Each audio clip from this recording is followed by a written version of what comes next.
And ready to go. And the call is being recorded, just so everyone knows. It's National Bow Tie Day, so I couldn't resist. You're always a step ahead, John Chapman.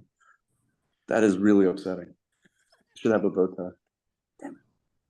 We'll get you Alexandria one. There you Steel go. and everything. Well, if we're ready to go, team, let me, I'm Don Beyer, member of Congress from Alexandria, Virginia, and I'm joined by Majority Leader of the Virginia House of Delegates, Charnel Herring, I think the Chief Whip and many other wonderful things in the Virginia House of Delegates, Alfonso Lopez, and the longest serving member on the Alexandria City Council, John Chapman. I'm here to talk to you about Vice President Harris and her campaign with our wonderful governor of Minneapolis, Tim Walz, and all about housing policy. And we're here today because life is too expensive for too many Americans across the country. And President Biden and Vice President Harris have done a lot to bring costs down, including common sense measures like the prescription drug prices are coming down, capping the cost of insulin at $35 for seniors. But Vice President, as she made abundantly clear last week in Chicago, knows there's much more work to be done. And we know that she's the only candidate who can continue lowering costs for our families. And as Northern Virginians, we know that one of the major costs that we have to deal with here is the cost of housing, which is what we want to talk about today. Vice President Harris recently proposed a comprehensive plan to end America's housing shortage in the first 4 years of her presidency. And that would make a huge difference here in Northern Virginia. There are three big components to Kamala's plan. Number one, she'd give first-time homebuyers a historic $25,000 down payment so people can achieve the American dream of owning a home and building wealth for themselves and future generations. I think we all know that the best way to build a nest egg for our later years, for our children and grandchildren, is to buy a home. And when we sell, to just keep moving up. But the hardest part is getting started. That $25,000 will make an enormous difference. The second thing is taking on corporate landlords to lower rent for hardworking Americans. We have seen throughout Northern Virginia where basically corporations, including private equity, have been buying up homes in order to lease them. And that reduces the availability of homes for others and drives the cost of housing up. And finally, Kamala would use tax incentives to help spur the construction of millions of new homes across the country. I want to say one thing about this. I serve on the Ways and Means Committee. We've worked on this a great deal. Housing affordability is a problem that affects virtually every congressional district in the country. We have a huge, huge demand, but supply isn't there. Our real estate friends say we're roughly 6 million homes short right now in America. I think the number in Metro DC is 150,000 homes. So Vice President Harris is calling for the construction of 3 million new homes over the next 4 years. That cuts the challenge in half. And she'd do this by deploying tax incentives to build starter homes to alleviate the shortage of houses on the market for aspiring homeowners. This is really important because you remember, well, I'll remember, after World War II, it was the explosion of starter homes. I think Levitt, that GIs were able to buy under the GI Bill. That really gave American home ownership its start that made the 50s and 60s so strong. Right now, builders typically are building the most expensive home they think they can sell because it maximizes their profit. There has to be a shift in how we incentivize and regulate home building to get the starter homes back in play. And this is going to complement the neighborhood homes tax credit, which encourages investment in homes that are otherwise too costly or difficult to develop. So really, this is just an historic expansion of tax incentives for builders. And this builds on something which all of my fellow friends on the call know is the whole LIHTC tax credit, which is the tax credit for low-income housing. We passed a bill in the House this year. It came out of the Ways and Means Committee 40-3. It's stuck in the Senate. It's not likely to get past the Senate this year. But Kamala and Tim will make this a real priority. That should build 2 million new homes, low-income homes, over the next 10 years. And she'd proposed an increase in innovation fund to empower local governments to fund local solutions. People like John Chapman know the difficulty of figuring out how to do the zoning issues that gets it right in the community. So the Harris-Walz plan will help localize this.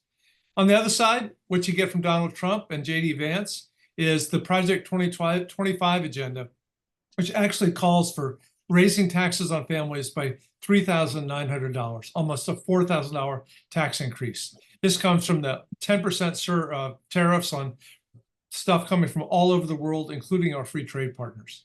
In fact, the leading economists say that Trump's economic plan would trigger a recession by 2025, next year, and cost America over 3 million jobs. We've been there before. And like Kamala Harris says so eloquently, we're not going back. So let me pass this on to our distinguished House of Delegates Majority Leader, Charnel Herring. Buyer, and good afternoon, everyone. You know, we really do have a stark choice in this election between a real star who will take us forward and who has fought for regular people, Kamala Harris, and Donald Trump, who only cares about himself. Vice President Harris grew up, like many of us, in a middle-class household. She understands what many families in America are struggling with. That is why she made it clear that building up the middle class is and will be the defining goal of her presidency. She already has a proven track record by putting the middle class families first. As Attorney General in California during the housing crisis, she took on Wall Street and big banks on behalf of homeowners and won billions of dollars of relief for hardworking families. When Kamala Harris talks about a new way forward that will lower costs for all American families, she truly cares about that. She and Governor Walz are committed to tackling one of the costliest things families across America worry about, the cost of housing. She knows our nation's affordability crisis is making it hard for tens of millions of Americans to make ends meet while putting the American dream of home ownership out of reach for too many working families. That is why she is the only candidate with a comprehensive 4-year plan to lower the cost of housing for working families. And this is personal to me. Part of that plan, which Congressman Buyer outlined, involves taking on corporate landlords to help lower America's rent. It's something you all hear over and over. The rent is too high. The Harris-Walz plan will stop rent-setting data firms from price fixing and stop Wall Street investors from buying up and making homes in bulk. These are pieces of legislation already before Congress that would help lower our housing costs in our community, and Kamala Harris is going to fight to get it done. It is a big contrast when you think about Donald Trump, who gave huge handouts to wealthy real estate developers like himself. He also got sued by the Department of Justice for refusing to rent apartments to Black and Puerto Rican tenants. He's running an extreme Project 2025 agenda that would raise the cost for working families. Between that and Vice President's new way forward, the choice should be pretty clear to everyone. Only Vice President Harris and Governor Walz have a plan to address the housing crisis in America. We can turn that plan into reality by showing up to vote and sending Vice President Harris and Governor Walz to the White House. Thank you all so much for listening, and I will turn it over to my friend and colleague, Alfonso Lopez. Thank you, Delegate Herring. I really do appreciate it. As someone who's had to, as a part of my family when I was very young, use help with affordable housing, and as the author of the Virginia Affordable Housing Trust Fund, I want to highlight what a difference there is between Vice President Harris's plan to make housing more affordable and Trump's actions that have hurt renters and driven up costs for families. Donald Trump doesn't understand what it's like to know how you're going to pay your rent at the end of the month. He has no idea how hard it is to find an apartment you can afford or a house you can actually make a down payment on. He doesn't understand the challenges working families are facing, and he doesn't care. Trump has sold out working people to corporations and his billionaire donors time and time again. Just look at what he did as president, giving hundreds of billions of dollars in handouts to the rich while doing little for working families.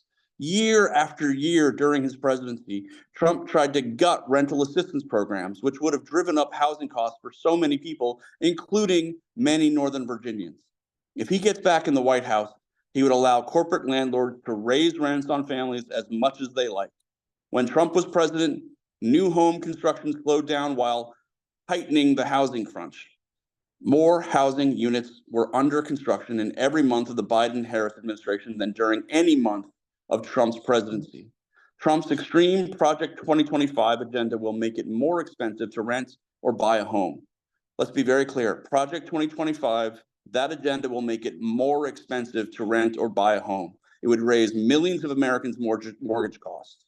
The only people who would be better off under Trump's Project 2025 housing agenda are billionaires and the corporations that have created the housing crisis in the first place.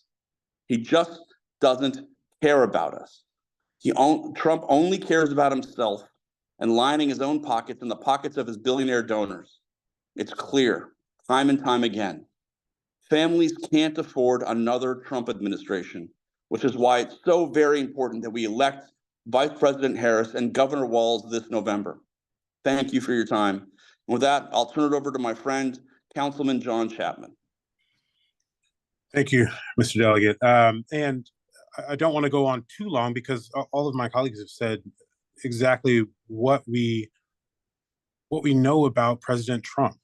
We've seen his work, and Northern Virginia families can't afford it. Alexandrians can't afford it. We've seen the fact that he does not believe that the housing crisis is a priority.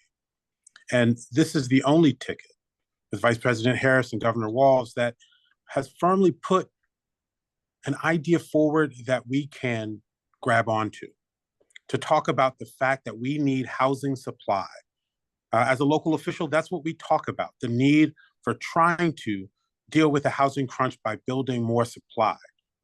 But on top of that, making sure that supply is not just affordable, but attainable by our families. My personal story goes back another generation where my mom had down payment assistance to purchase her first home in Alexandria. I live in that home now.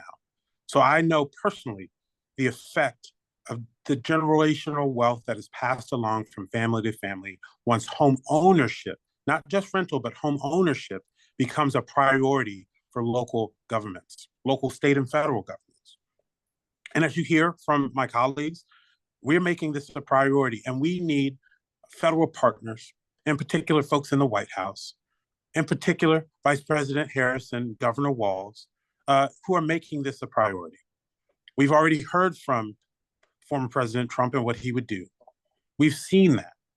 We cannot afford it. I'll turn it back over to Congressman Beyer to take any questions. Councilman Chapman, thank you very, very much. And Majority Leader and Delegate Lopez, it's wonderful to have you guys here. The four of us would love to try to answer to the best of our ability any questions you journalists have. If we're unable to, we will refer them to Kamala Harris's wonderful comms director, Aaron Fritzner, and get back to you. So the floor is open. I have a question. This is Margaret from WAMU.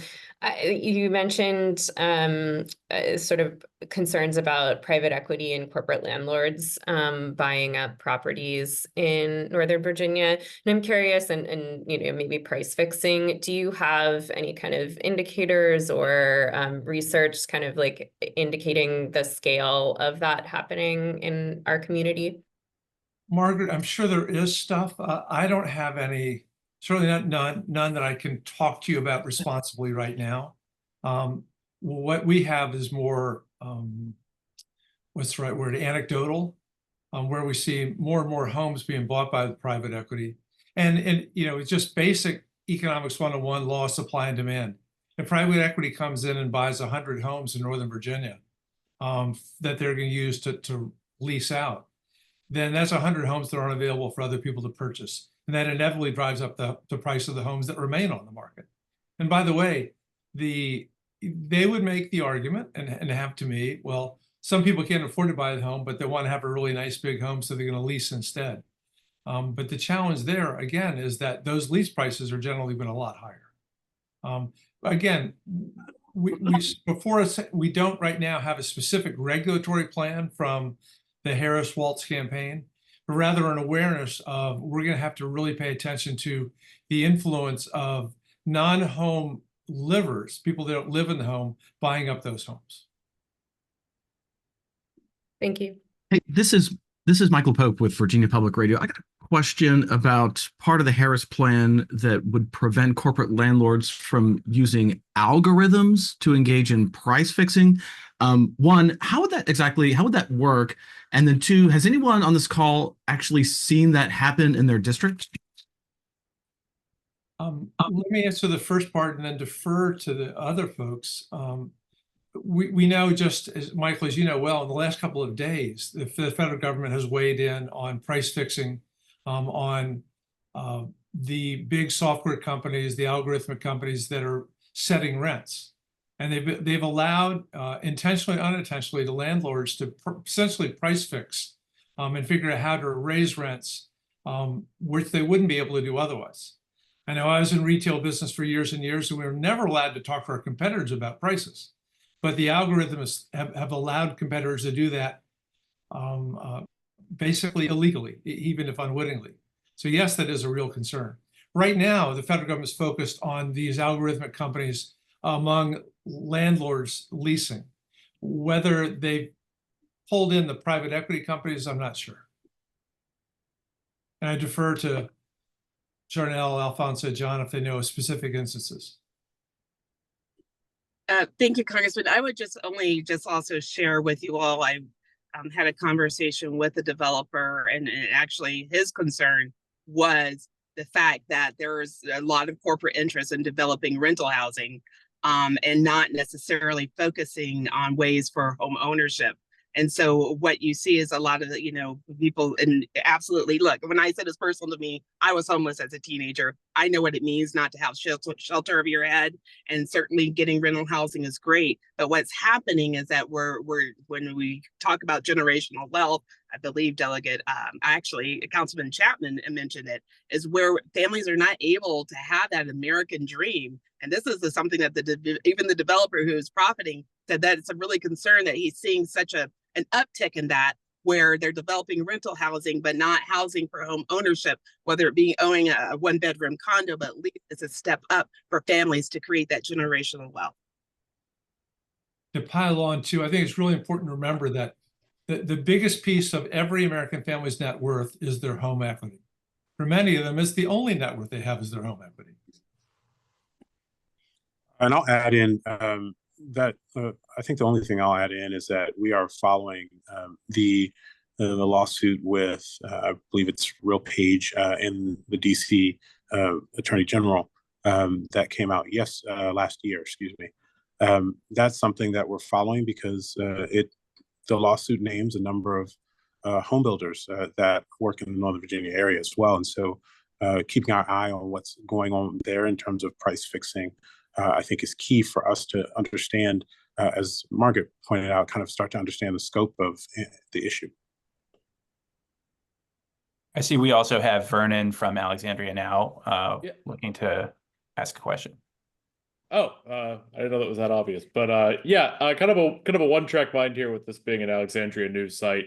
But I was wondering, probably mostly a John question. I know Alexandria just went through some major zoning reforms in recent years, particularly zoning for housing. I wanted to see how you see the Harris Plan kind of fitting in with the city's zoning for housing. It fits very well because it talks about it's not a localized. Let me say this. It first talks about the fact that this is not a hyper-local issue. It's not just Alexandria that's having a housing crisis. And so the need for looking for how we deal with supply, we want to hear that not just at the local level, we want to hear that at the state level. And we love to hear that at the federal level, that there's a need for supply and there are also going to be some additional tools. And so that's what we're hoping from this ticket, for them to come with additional federal tools and opportunities for localities like Alexandria to not kind of be off in the kind of outlier in terms of putting forward some zoning changes to kind of induce supply, but being the norm of what localities across the country are looking at and dealing with. So I think it fits perfect with what we've been saying to our community about the need for supply. I think it fits perfectly with what, frankly, the Council of Governments has been saying to the region about the need for housing supply. But it also lets people know that this is not just an experience for them locally. It is something that cities across America are experiencing and need help with. Additionally, it puts money on the table. I think one of the big challenges is, and our mayor and I love to go back and forth about zoning policy versus resources. And so with this, we're looking at both.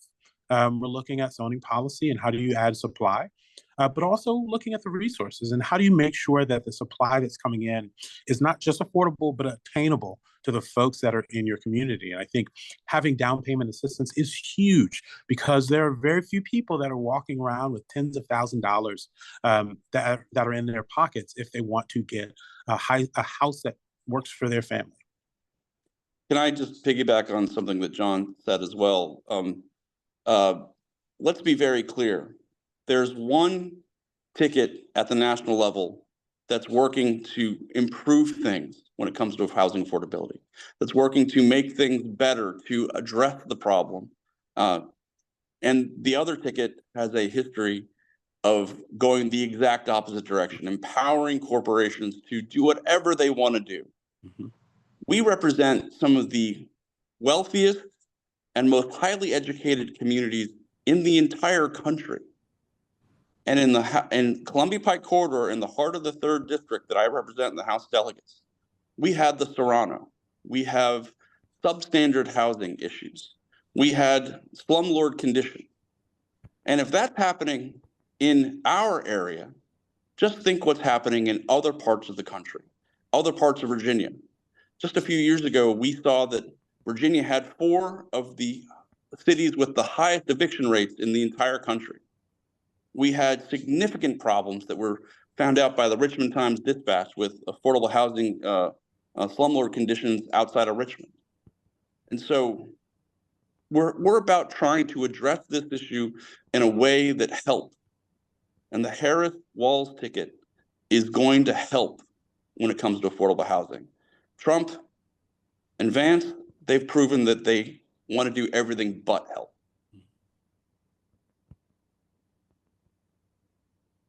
Are there any more questions for our team? It's like we have, sorry, it looks like we have a couple more. Elizabeth Beyer, no relation to Congressman Dunn, from the Staunton News Leader.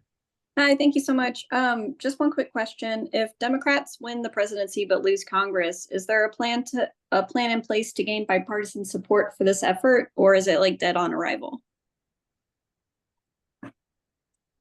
Boy, Elizabeth, I wish I could say it wasn't dead on arrival, but I'm currently a member of the least productive House in American history. So if somehow Mike Johnson is still Speaker the next time, I'm not really optimistic. However, I do think that Tim Walz having come out of the House and Kamala having coming out of the Senate right now, they struck a very bipartisan, post-partisan tone in the convention. I think they're trying to very clear that they want to be leaders for all Americans, not just MAGA Republicans, or not just left of center Democrats. So I'm sure they'll do their best. Hopefully we'll have something like the McAuliffe years where he had faced a hostile General Assembly and was still able to get a great deal done. And I see we have Nick Benton from the Falls Church News Press as well.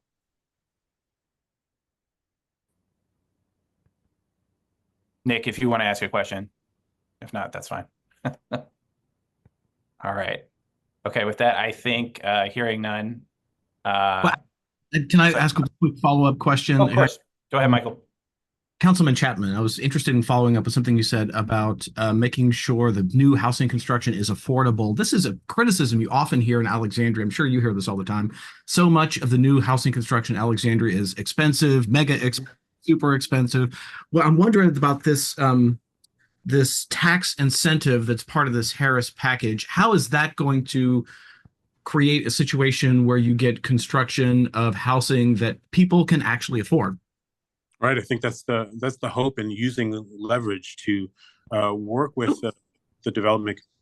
Make sure I'm on. Work with the development community to make sure that's the case. I think, as you know, Mike, very well, that like you said, much of what we're seeing is kind of outpricing the communities that are already in Alexandria. And so what we want to make sure, and we'll be lobbying on this and talking to our federal partners about it, is that this incentive is really used to hit home the idea that housing needs to be obtainable.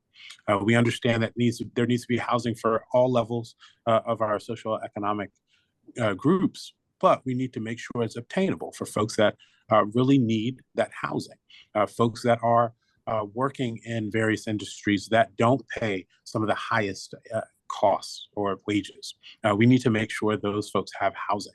And so I think there's an opportunity to leverage that incentive to kind of price supply the way it should.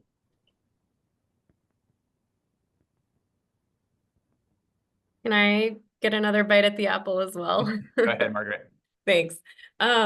I guess this is maybe mainly a question for Councilmember Chapman, but also curious about our Delegate Lopez and Leader Herring's perspectives on this. If you could, from your positions as local and state leaders, could sort of like tell the Harris the future Harris administration, if she is elected, what would help the most in terms of solving some of these affordability challenges that we're talking about with respect to the housing market in Northern Virginia. I'd be curious what that thing is. Like, what would the most important thing for the federal government to come in and solve actually be? I think it's the obtainability of supply. I think we are, with this plan, I think they're going to fire up the supply. But as Mike just mentioned in the question, and I think you and I have talked about it, having people be able to afford what we're putting on the market or what is being put on the market, I think is key. And the value of having that done in a way at the state or particularly the federal level where there needs to be a little less local investment to make that attainability happen, I think is really the key. Because, if we get it down to, let's say you get housing prices down to something that somebody that is maybe in the 40 to 50% AMI range can get, that obviously means that the local level has to put a lot less into it in terms of some amount of money or a grant or a loan or something like that. And then you can drive the cost down even more if you have a need. And so making sure kind of the supply is entering the market at a level that is close to obtainable, if not already obtainable, is really key. Because again, the resources from the local level are going to have a cap. The resources from the state level are also going to have a cap. And so how we can incentivize on the federal level, I think, is really key to making it work when it comes down to the states and even when it comes down to the local level. Yeah, let me piggyback on something that on what John just said. The president, the White House has an amazing bully pulpit, and the ability to talk about best practices, to talk about encouraging localities or incentivizing localities to do a form-based code kind of approach where they say, all right, if you're going to develop something, we'll give you incentives or we're going to encourage localities to have incentives for that extra level of like building an extra level of affordable housing, something along the lines of a warranty of habitability and doing those kinds of things. But then most importantly, it's about fully funding affordable housing trust funds in every state. So you can actually build out affordable housing in a way and make it and have that delta, be able to say, here's the funding that is that gap funding to help the developer create the affordable housing and make it better. So like inevitably what's happening in a lot of the states is affordable housing trust funds or their equivalents are, the redheaded stepchildren. They're not getting the full funding they need. And so honestly, in Virginia right now, as opposed to being 150 million, we need around 450 million to truly affect every part of the state. Because for every project that we fund in Virginia, in Northern Virginia, for every project we fund, there are 7 projects we don't fund. For every project that applies in Virginia, in Southside, Southwest Virginia, there are 3 projects that don't get funded. So the need is there. And as John said, it's really about making it easier to develop that affordable housing. And so I think the process to do it is through HUD and through fully funding the affordable housing trust funds around the country. All right, some of our electeds need to skate to other things, so we better call it there. But all of you Oh, I have know one more me and you question. have my I- number, and if you need to follow up, just let me know. Thank you. Thanks, guys. Thank you, everybody. Thank you all very much. Thank you. Thank you. Bye-bye.